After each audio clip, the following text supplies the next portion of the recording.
Good evening সবাইকে, দেশ প্রবাসে যারাই দেখছেন সবাইকে স্বাগত। আজকে আমাদের ছাদে একটা হিন্দু পরিবারের বিয়ে হইতেছে, তো দেখতে থাকুন। ছোট্ট বই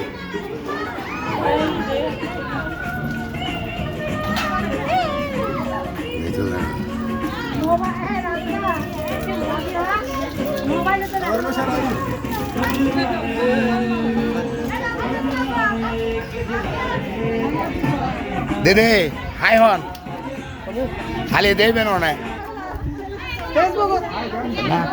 ফেসবুকে ইউটিউব দুটোর মধ্যে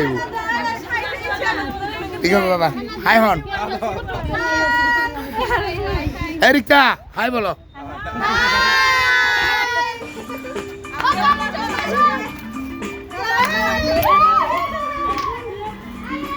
এটা হচ্ছে আমাদের ছোট্ট, আর এটা হচ্ছে আমার ইউটিউব চ্যানেল অপারেট করে আমার মেয়ে। এই যে দেখেন আমার মেয়ে, এটা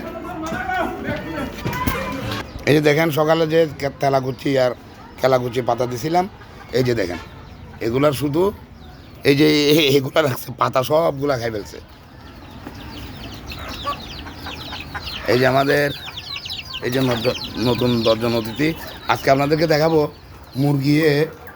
আমার সাথে এই 5 বছর মুরগি পালনকালে যেটা হয় নাই সেটাই দেখাবো।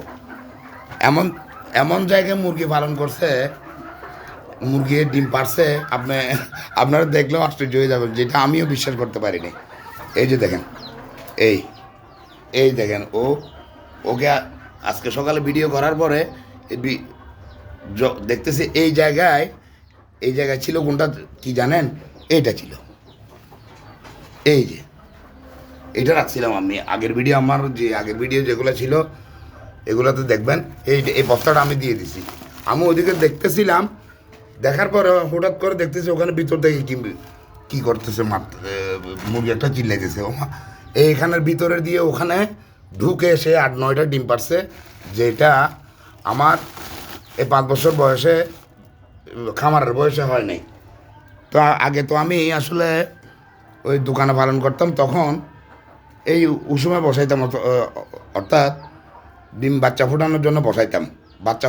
যে বসাইতাম তখন একটু অভিজ্ঞতা আছে, চিন্তা করলাম ও কোথা ছাড়তেছে না, লুকাই ওখানে ডিম পারছে প্রায় 4 ফিট নিচে, এই জালির 4 ফিট নিচে ছোট্ট একটা জায়গা দিয়ে কেমনে ঢুকছে। এতদিন 9টা ডিম পারলো, কয়টা ডিম এতদিন পারলো কীভাবে, কী করলো না করলো আল্লাহ জানে। তো এর মধ্যে হয়েছে কি, তো আমি চিন্তা করলাম না, ওকে এই জায়গায় একটা বালতি নিয়ে এসে শেষ পর্যন্ত ওকে আমি কলম দিয়ে দাগ দিয়ে বসাই দিছি। তো এখন এই দেখেন 9টা ডিম বসাইছি। তো এখন মেশিন যদি চালু থাকতো, আমার তো অটো ইনকিউবেটার মেশিন আছে, ওইটা চালু থাকলে তো ওখানে নিয়ে ঢুকাই দিতে পারতাম। তো আমি 2-4 দিনের মধ্যে বাচ্চা ফোটানোর জন্য বসাবো, তখন হয়তো দেখা যাবে অন্য কিছু। কিন্তু এখন তো ওকে কী করবো, ওকে ওখানে দেখতেছি ভ্রূণ এসে গেছে কয়েকটা ডিমের মধ্যে। শেষ পর্যন্ত আমি ওকে বসাই দিছি। তো এই আর কি, একদম পুরো বন্য মুরগির আচরণ। যেমন ওই যে জঙ্গলের মধ্যে এক জায়গায় গিয়ে ডিম পারতে বাচ্চা ফোটায়, ও এমন জায়গায় যেখানে আমি কল্পনাও করি না যে সে এই জায়গায় ডিম পারতে পারে। বসে 4 ফিট নিচে কীভাবে যে পড়লো, কীভাবে উঠলো আল্লাহ জানে। এই হচ্ছে আমাদের সামির, ও দেখছেন হাগু করে দিছে, ও ভালো, গুড। ও হচ্ছে আমাদের গুড গার্ল সামির, দেখছেন সবাই। ও খুব দুষ্টুমি করে, ঘরে চিল্লায়, একদম কেউ আসলে বেশি চিল্লায়। আর কোচা মুরগি সম্পর্কে আপনাদেরকে একটু তথ্য দেয়।